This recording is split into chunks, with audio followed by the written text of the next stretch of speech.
2월 12일 수요일 새벽기도회를 주님께 드리겠습니다. 찬송가 260장, 통일찬송가 194장, 찬송가 260장으로 찬양드립니다.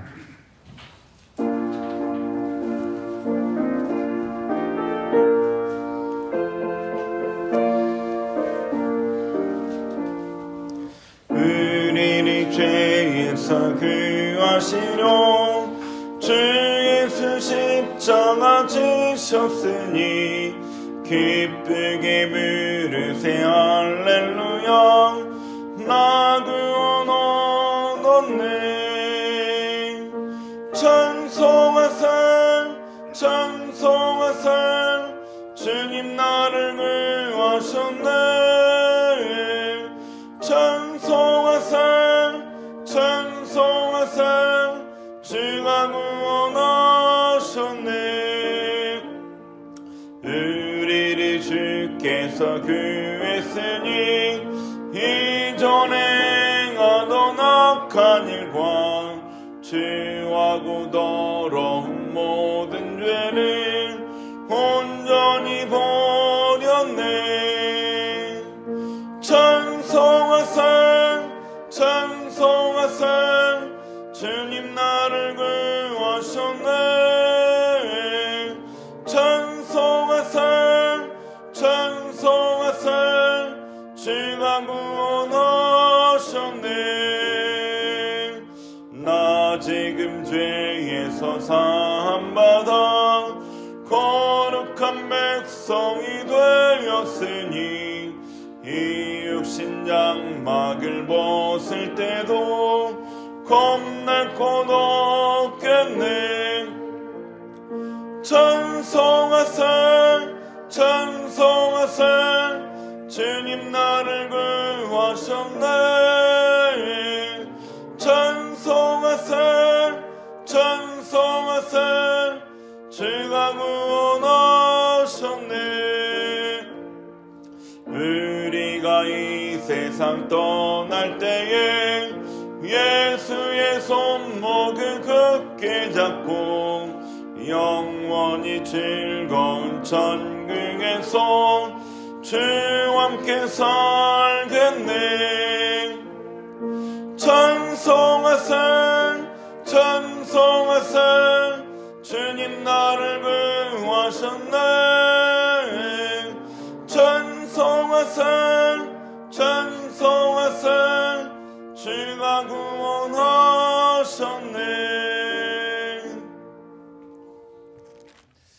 191장, 찬송가 191장, 통일찬송가 427장입니다.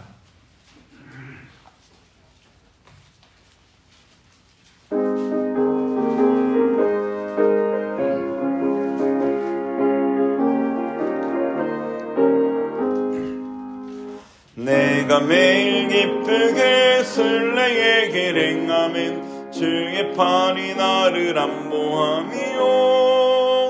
내가 주의 큰 복을 받는 참된 비결은 주의 영이 함께함이라. 성령이 계시네. 할렐루야 함께하시네. 좁은 길을 걸으며 밤낮 기뻐하는 것 주의 영이 함께함이라. 전에 죄에 빠져서 평안함이 없을 때 예수 십자가의 공로 힘입어 그 발 아래 엎드려 참된 평화 얻으면 주의 영이 함께함이라. 성령이 계시네. 할렐루야 함께하시네. 좁은 길을 걸으며 밤낮 기뻐하는 것 주의 영이 함께함이라. 나와 동행하시고 모든 염려하시니 나는 숲의 새와 같이 기쁘다. 내가 기쁜 마음으로 주의 뜻을 행하면 주의 영이 함께함이라. 성령의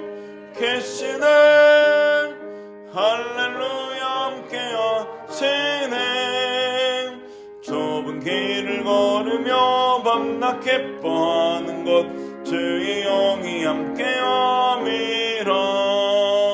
세상 모든 욕망과 나의 모든 정욕은 십자가에 이미 못을 박았네. 어두운 밤이 지나고 무거운 짐 벗으니 주의 영이 함께함이라. 성령의 계시네 할렐루야 함께하시네. 좁은 길을 걸으며 만나 기뻐하는 것 주의 영이 함께함이라.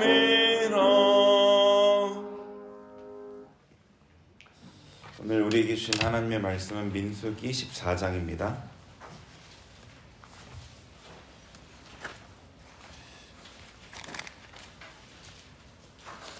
민수기 14장 한 절씩 교독하겠습니다. 온 회중이 소리 높여 부르짖으며 백성이 밤새도록 통곡하였더라.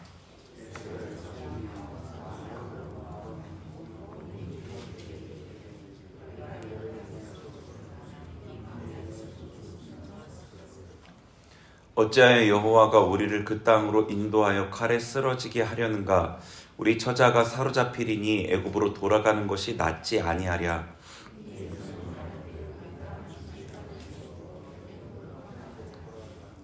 모세와 아론이 이스라엘 자손의 온 회중 앞에서 엎드린지라.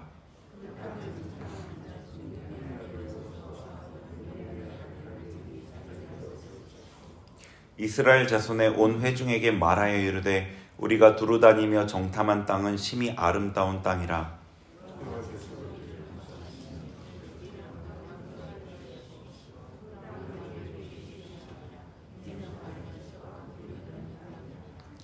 다만 여호와를 거역하지는 말라. 또 그 땅 백성을 두려워하지 말라. 그들은 우리의 먹이라. 그들의 보호자는 그들에게서 떠났고 여호와는 우리와 함께 하시느니라. 그들을 두려워하지 말라 하나.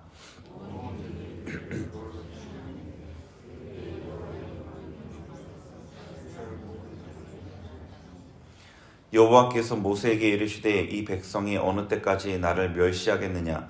내가 그들 중에 많은 이적을 행하였으나 어느 때까지 나를 믿지 않겠느냐?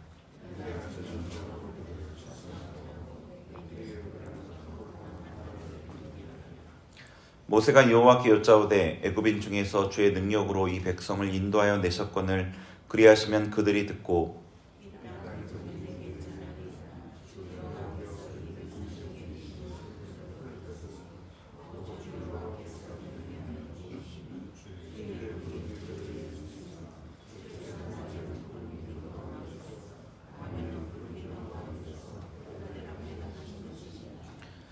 이제 주께서 이 백성을 하나같이 죽이시면 주의 명성을 들은 여러 나라가 말하여 이르기를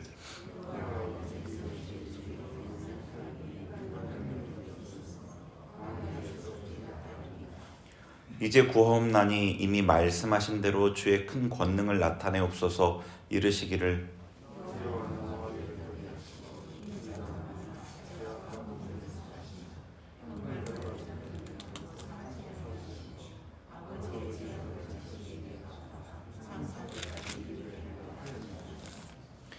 구하옵나니 주의 인자의 광대하심을 따라 이 백성의 죄악을 사하시되 애굽에서부터 지금까지 이 백성을 사하신 것 같이 사하시옵소서.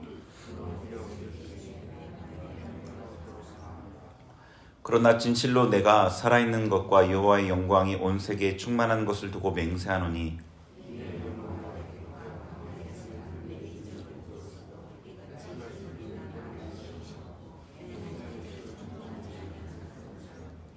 내가 그들의 조상들에게 맹세한 땅을 결단코 보지 못할 것이요 또 나를 멸시하는 사람은 한 사람도 그것을 보지 못하리라.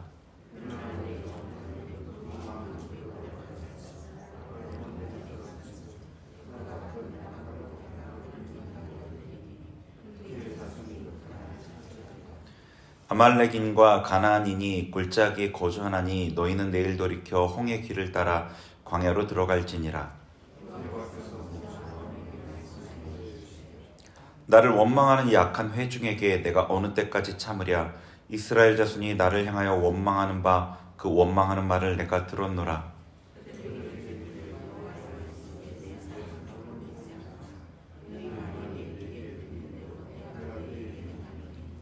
너희 시체가 이 광야에 엎드러질 것이라. 너희 중에서 20세 이상으로 계수된 자 곧 나를 원망한 자 전부가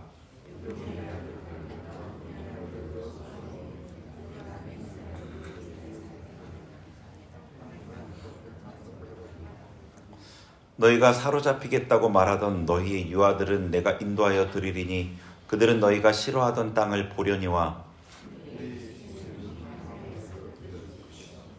너희의 자녀들은 너희 반역한 죄를 지고 너희의 시체가 광야에서 소멸되기까지 40년을 광야에서 방황하는 자가 되리라.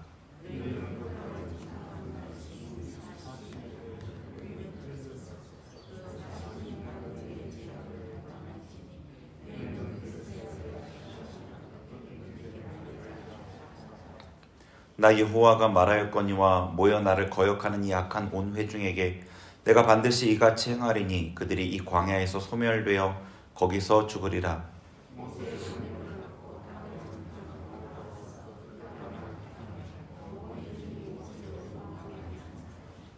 곧 그 땅에 대하여 악평한 자들은 여호와 앞에서 재앙으로 죽었고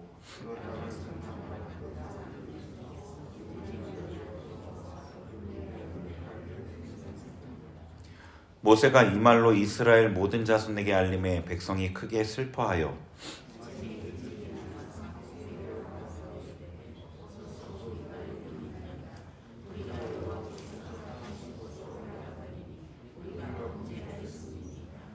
모세가 이르되 너희가 어찌하여 이제 여호와의 명령을 범하느냐 이 일이 형통하지 못하리라.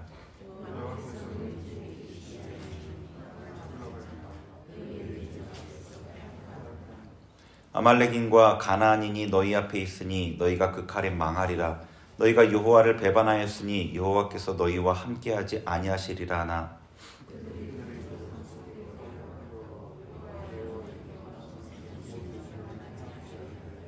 함께 읽겠습니다. 아말렉인과 산간지대에 거주하는 가나안인이 내려와 그들을 무찌르고 호르마까지 이르렀더라. 아멘. 민수기 13장에서 하나님께서는 모세를 통해서 이스라엘 각 지파의 족장에게 가나안 땅을 정탐하도록 하셨습니다. 12명의 정탐꾼은 가나안 땅을 돌아보고 가나안 땅의 그 소산 열매들을 갖고 왔는데 그 중에 포도송이가 특별히 주목할 수 있는 거였었죠. 하나님께서 말씀하신 대로 가나안 땅은 젖과 꿀이 흐르는 땅이었습니다. 그러나 가나안 땅에는 이미 정착해 있는 민족이 있었습니다. 그들은 아낙 자손이었고 거대한 체구를 가진 족속이었습니다. 정탐꾼들은 그들의 그 체구를 큰 체구, 그들의 어떤 잘 훈련된 모습을 보고 자신들이 메뚜기와 같다고 그 전쟁에서 이길 수 없다고 보고하였습니다. 정탐꾼들의 그 보고를 듣고 이스라엘 백성은 이전에 보였던 그 모습대로 원망하면서 반응을 하죠. 14장 2절과 3절 같이 읽겠습니다. 시작. 이스라엘 자손이 다 모세와 아론을 원망하며 온 회중이 그들에게 이르되 우리가 애굽 땅에서 죽었거나 이 광야에서 죽었으면 좋았을 것을 어찌하여 여호와가 우리를 그 땅으로 인도하여 칼에 쓰러지게 하려 하는가? 우리 처자가 사로잡히리니 애굽으로 돌아가는 것이 낫지 아니하랴. 아멘. 이스라엘 백성들은 모세와 아론을 원망하면 또 여호와를 원망합니다. 급기야 모세가 아닌 다른 사람을 지도자로 세우고 애굽으로 돌아가자고 하죠. 이스라엘 백성들은 하나님께서 그 당시 세계 최강국인 애굽의 특별병거 600승을 홍해바다에 수장시킨 사건을 보았습니다. 그리고 그 전에는 애굽 전역의 10가지 재앙으로 애굽 온 지역을 징벌하신 하나님을 보았죠. 가나안의 이 아낙 자손이 아무리 장대하고 대단해 보였던들 당시 애굽 군대와는 비교할 수 없는 군사력이었습니다. 이스라엘 백성은 그 하나님의 역사를 기억하지 못했죠. 아니 기억은 물어보면 기억은 했겠지만 2년도 채 되지 않는 일이기 때문에 기억은 있었겠지만 그들 마음에 그 하나님을 향한 믿음으로 자리 잡지 못했습니다. 반면에 여호수아와 갈렙은 하나님께 대한 믿음이 있었습니다. 6절부터 8절 같이 읽겠습니다. 6절부터 8절 시작. 그 땅을 정탐한 자 중 눈의 아들 여호수아와 여분네 아들 갈렙이 자기들의 옷을 찢고 이스라엘 자손의 온 회중에게 말하여 이르되 우리가 두루다니며 정탐한 땅은 심히 아름다운 땅이라 여호와께서 우리를 기뻐하시면 우리를 그 땅으로 인도하여 들이시고 그 땅을 우리에게 주시리라. 이는 과연 젖과 꿀이 흐르는 땅이니라. 아멘. 여호수아와 갈렙은 불신으로 하나님을 거역하고 자기 길을 가려고 하는 이스라엘 백성을 막아서면서 얘기하죠. 믿음으로 얘기합니다. 하나님께서 가나안 땅을 주시기로 하셨으면 얻을 것이다. 하나님께서 주시려고 하는데 아낙 자손이 막을 수 없다는 겁니다. 그들은 하나님의 능력을 기억했고 그 하나님의 능력을 보고 하나님께 대한 믿음을 가졌었습니다. 그래서 이 유명한 말이 나오죠. 9절에 그들이 우리의 밥이다. 우리의 먹이다. 아낙 자손을 믿음으로 자신들의 밥으로 보았습니다. 누가 맞습니까? 우리는 이 성경을 통해서 하나님께서 여호수아와 갈렙을 편들어 주신 것을 알죠. 여호수아와 갈렙이 맞았습니다. 그러면 이스라엘과 이스라엘 백성들과 이 정탐꾼들, 나머지 10명의 정탐꾼들이 틀렸을까요? 표면적으로는 그들의 의견도 맞았습니다. 이스라엘 백성에 비해 아낙 자손의 체구는 컸고요. 이스라엘 백성은 평생 종살이를 했을 뿐 전쟁을 해본 적이 없었습니다. 이 싸움이 되지 않는 거죠, 절대로. 신체적인 차이뿐 아니라 성벽으로도 그들은 성벽으로도 둘러싸여져 있었죠. 싸우면 무조건 질 수밖에 없었습니다. 표면적으로는 맞았는데 실제로는 틀린 거죠. 철로역정에 이런 부분이 있습니다. 철로역정의 주인공은 크리스천이죠. 순례길을 떠난 크리스천이 해석자의 집을 떠나서 산길을 따라 걷다가 아름다운 궁에 도착합니다. 이 궁전은 신앙의 여정을 돕는 곳으로 문 앞에 거대한 사자 2마리가 자리 잡고 있었습니다. 사자들의 우렁찬 포효를 들은 크리스천은 두려움에 발길을 멈춥니다. 그런데 문지기 파수꾼이 그를 보고 외칩니다. 두려워하지 마시오. 사자들은 목줄에 묶여 있어. 바른 길로만 걸으면 아무 해도 있지 않을 것이오. 크리스찬은 떨리는 마음을 다잡고 믿음으로 한 걸음 한 걸음 나갑니다. 사자들이 포효하면서 위협했지만 실제로는 그에게 닿지 못했죠.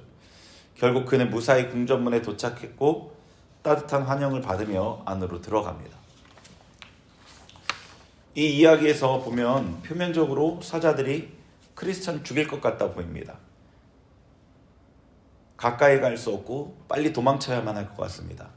그런데 실제로는 사자들이 크리스찬을 죽일 수 없고 공격할 수도 없습니다. 안전하죠. 겉보기와 실제가 다른 경우가 많습니다.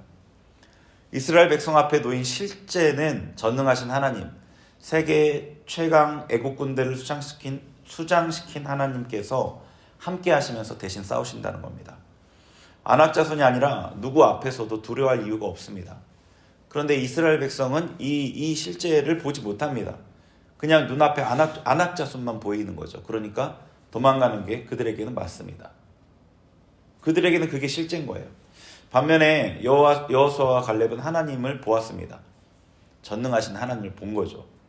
그 하나님이 함께 하시고 대신 싸워주실 것을 보았습니다. 그래서 담대히 저들이 우리 밥이다 라고 외칠 수 있었습니다. 그것이 여호수아와 갈렙에게는 실제였습니다. 성경에 이런 예도 있죠. 엘리야를 둘러싼 그 아람 군대, 그리고 엘리사의 사하는 군대만 보였죠. 근데 엘리사에게는 무엇이 보였죠? 하나님의 군대가 보였습니다. 그들을 둘러싸고 있는. 그래서 두려워하지 않을 수 있었죠. 무엇이 이런 차이를 만들었나요? 10명의 정탐꾼은 이스라엘의 이 10명의 정탐꾼하고 이스라엘 백성은 이 안악자손에게 주목했죠. 눈에 보이는 안악자손에게 주목했고 여호수아와 갈렙은 하나님께 주목했습니다. 무리를 걸은 베드로가 예수님을 바라볼 때는 무리를 걸었는데 바람과 바다를 보니까 빠졌습니다. 근데 여기서 굉장히 재밌는 부분이 바다를 봤다는 건 이해가 되는데 바람을 봤다는 게 재밌죠. 바람이 보이지가 않는데 바람을 보고 빠졌습니다. 바람은 눈에 보이지 않는데 바람을 본 거예요. 물론 뭐 파도를 통해서 바람의 영향력을 받겠지만 실제로 바람은 보이지 않는데 바람을 보고 빠졌습니다. 상황과 환경을 보면 빠져들어가는 거죠. 다윗은 사울에게 쫓기던 시절에 한동안 시글락에 피해 있었습니다. 다윗이 전쟁에 나갔다가 돌아오는 사이에 아말렉 족속이 다윗 무리의 가족과 모든 소유가 있는 시글락을 공격해서 모든 것을 다 탈취해 갔습니다. 이 상황을 발견한 다윗과 그 무리들은 울면서 통곡했습니다. 그때 다윗의 부하들은 다윗을 죽이려고 했어요. 다윗이 큰 공경에 빠졌습니다. 그런데 다윗이 성경에 보면 크게 궁급하였으나 그의 하나님 여호와를 힘입고 용기를 얻었더라 이렇게 기록되어 있습니다. 그러니까 다윗이 그 문제의 상황을 보고 슬퍼할 때는 자신들의 가족, 아내, 자녀 모든 재산이 다 빼앗겨져 버린 그 참담한 상황을 보고 슬퍼할 때는 길이 보이지 않고 엎친 데 덮친 격으로 더 큰 공경에 빠지게 되었지만 하나님을 바라보니까 힘과 용기를 얻고 문제를 해결할 길을 보았던 거죠. 그리고 결국에는 모든 사람과 소유를 되찾아오고 전리품도 덤으로 얻게 됩니다. 우리 앞에 놓여져 있는 문제와 환경을 바라보냐 하나님을 바라보느냐에 따라서 상황이 완전히 다르게 보입니다. 그리고 해석됩니다. 여러분은 무엇에 주목하시나요? 그런데 이 문제가 아니라 하나님께 주목하는 이런 시각은 마음 먹는다고 이렇게 해야지 생각한다고 되지는 않습니다. 실제로 여러분이 문제 상황에 맞닥뜨리면 그냥 그때 여러분이 평소에 해온 대로 반응하게 되는 겁니다. 평소에 하나님께 시선을 고정하는 삶, 하나님과 동행하는 삶을 살아온 결과인 거죠. 평소에 하나님과 동행하는 사람이 문제의 상황에서도 하나님을 바라볼 수 있습니다. 문제는 사실 우리의 중심이 어떤 상태인지를 드러내는 역할을 하거든요. 안악자손은 이스라엘 백성의 믿음의 수준을 드러내는 역할을 했을 뿐입니다. 안악자손은 여호수아와 갈렙의 믿음을 드러내는 역할을 한 거예요. 그들이 믿음을 증명하는 역할을 했을 뿐입니다. 이스라엘의 믿음 상태로는 결코 가나안에 들어갈 수 없다는 것을 보여준 겁니다. 하나님께서는 그런 목적으로 안악자손을 사용하기도 한 거죠. 그래서 이스라엘 백성은 당장에 가나안 땅에 들어갈 수 없었고 가나안의 전쟁을 치를 수 없었고 광야를 지나며 훈련과 연단을 해야만 했던 거죠. 안악자손과 같은 감당되지 않는 문제 앞에서 믿음으로 반응하지 못하는 어떤 그런 경우, 그런 사람들, 성도들을 정죄하려는 게 아닙니다. 그런 어려움에 맞닥뜨렸을 때 자신의 반응을 보면서 자신의 믿음을 알게 되는 거죠. 믿음이 작으면 믿음으로 반응하기 어려운 겁니다. 이거는 그냥 그렇게 되는 겁니다. 우리가 생각으로 되는 것들은 세상에서도 굉장히 제한적이에요. 생각으로 되는 건 거의 없습니다. 그럼 어떻게 됩니까? 잘하면 되는 거죠. 믿음이 잘하면 되는 겁니다. 누구나 믿음이 작을 때가 있고 클 때가 있는 거죠. 그리고 믿음을 자라게 하시는 분은 하나님이시죠. 광야를 통해서 하나님께서 우리의 믿음을 자라게 하시는 그 손길 아래서 겸손하게 순종함으로 믿음이 자라면 됩니다. 그러면 가나안 정복 전쟁에 결국에는 동참할 수 있게 되는 거죠. 믿음으로 반응하지 않을 뿐 아니라 오히려 반역하는 이스라엘 백성을 하나님은 징계하셨습니다. 10명의 정탐꾼은 이스라엘 백성을 선동해서 하나님을 반역하게 만들었던 그들은 그들 안에 악함이 드러난 거죠. 당장에 하나님의 재앙으로 죽었습니다. 이들과 함께 동조한 나머지 이스라엘 백성은 광야에서 죽게 됩니다. 하나님께서는 이스라엘 백성 안에 출애굽 당시에 성인이었던 광야 1세대를 전부 죽이시기로 작정하셨습니다. 광야를 유리방황하는 40년 동안의 광야 1세대는 다 죽고 광야 2세대가 그 자리를 대신하게 되죠. 그리고 광야 2세대가 이제 가나안 땅에 들어가게 됩니다. 광야 1세대는 옛사람을 의미합니다. 옛사람이 죽고 그 자리를 새 사람이 대신해야 하나님의 전쟁을 치를 수 있는 거죠. 분명하게 딱 구분하기는 어렵지만 영적 성숙에도 단계가 있겠죠. 한 단계를 넘어가지 못하면 다음 단계로 들어갈 수가 없습니다. 너무 많은 분들이 이 광야 단계에 머물고 다음 단계를 가지 못하는 것 같습니다. 광야 단계에서 핵심 언은 죽음과 순종입니다. 옛사람을 죽이기를 힘쓰고 겸손하게 순종하기를 힘써서 이 단계를 빠르게 지날 수 있습니다. 물론 이 일들이 하나님의 은혜로만 가능하지만 그럼에도 우리의 협력이 없으면 이루어지지 않는 거죠. 광야의 시간을 지나고 계신다면 은혜 가운데 그리고 빠르게 지나셨으면 좋겠어요. 빠르게. 시간은 각 사람에게 다르게 적용되거든요. 같이 기도하겠습니다.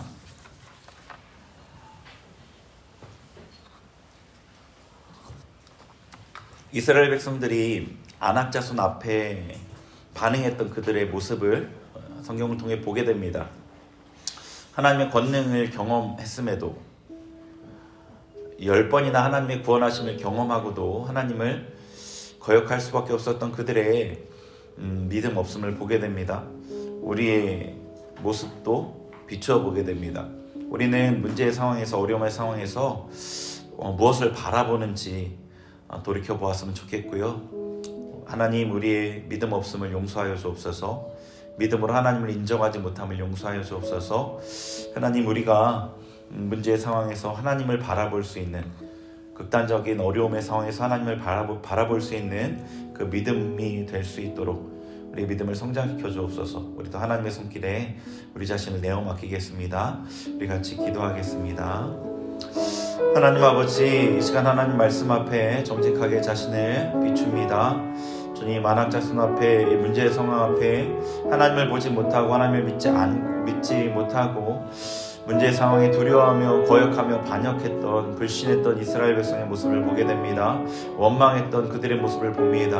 하나님 우리 자신의 모습을 돌아봅니다. 우리는 문제 앞에 어려움의 상황에서 고통의 순간에 무엇을 바라보는지 하나님 우리를 돌아보게 하여 주옵소서.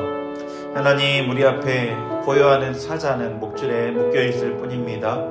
하나님 우리가 걷고 있는 바다는 예수님의 그 권능 아래 단단히 걸을 수 있는 단단한 길이 될 뿐입니다. 주님 우리 앞에 놓여있는 문제들은 하나님의 능력을 경험할 수 있는 하나님 기회일 뿐입니다. 우리의 믿음의 모습을 드러낼 수 있는 증명할 수 있는 기회일 뿐입니다. 주님 우리가 믿음이 약하여 하나님을 순종하지 못하지 않게 하여 주시고 또 믿음이 연약하다면 우리의 믿음을 자라게 하여 주옵소서. 하나님께서 우리의 믿음을 자라게 하는 손길 안에서 순종하며 겸손하게 따라가며 또 우리 자신의 옛사람을 죽이기를 힘쓰므로 이 광야의 시간을 하나님의 은혜 아래 잘 훈련받는 속히 지나가는 시간 되게 하여 주옵소서. 하나님 그리하여서 하나님의 군사답게 세워져 하나님의 전쟁을 잘 치르는 그런 하나님의 아버지 능력 있는 군사로 세워지게 하여 주옵소서. 하나님 우리를 빚으시는 주님의 손길에 신뢰합니다. 주님을 인정합니다. 주님 우리의 믿음을 하나님 자라게 하여 주시고 그리하여서 어느 순간에도 하나님을 붙들며 하나님을 시인하는 여호수아와 갈렙 같은 믿음 가운데 나아갈 수 있도록 우리를 주장하여 주옵시고 우리를 인도하여 주옵소서. 우리 오늘은 국내외 선교지를 위해서 그리고 북한을 위해서 같이 기도하겠습니다. 국내 선교지에서 하나님의 복음을 위해 수고하는 선교사님들과 또 선교지의 상황들을 위해서 북한 땅을 위해서 우리 같이 기도합니다. 같이 기도하겠습니다. 하나님 아버지, 주님 국내 선교지를 위해 기도합니다. 선교사님들을 위해 기도합니다. 아버지, 열방 가운데 자신의 삶을 헌신하며 주님의 능력을 힘입어 복음을 전하는 우리 선교사님들 한 명 한 명을 아버지 축복하오니 그들을 붙잡아 주시고 그들을 통해 하나님의 복음이 잘 전파되게 하시고 하나님의 나라가 확장되게 하시고 하나님의 뜻이, 하나님의 영광이 열방 가운데 온전히 드러나게 하여 주옵소서. 특히 우리 교회와 함께 협력하는 협력 선교사님들, 아버지 파송 선교사님들, 선교사님들 한 분 한 분을 붙들어 주시고 그들의 가정과 그들의 형편과 상황을 주장하여 주셔서 하나님의 사역에 집중하며 하나님의 일을 하기에 부족함 없도록 도와주시고 필요한 손길들, 돕는 손길들, 협력할 손길들 아버지 더하여 주셔서 하나님의 일들을 능력 있게 감당할 수 있도록 우리 선교사님들 붙들어 주옵소서. 북한 땅을 위해 기도합니다. 북한 땅에 하나님의 은혜와 능력을 부어주시고 그 땅에 아버지 상황들을 주님 변화시켜 주시고 하나님 북한의 정권을 하나님 주장하여 주셔서 하나님의 그 계절, 그리스도의 계절이 속히 올 수 있도록 아버지 우리 기도를 사용하셔서 그곳의 정세를 변화시켜 주옵시고 그곳에 하나님의 복음이 퍼지게 하시고 하나님의 길이, 예수 그리스도 올 길이 준비되어지게 하여 주옵소서. 하나님, 우리가 하나님의 때를 기다리며 기도하며 나아갑니다. 하나님, 그 일들을 이루어 주시고 우리가 목도할 수 있도록 함께 하여 주옵소서.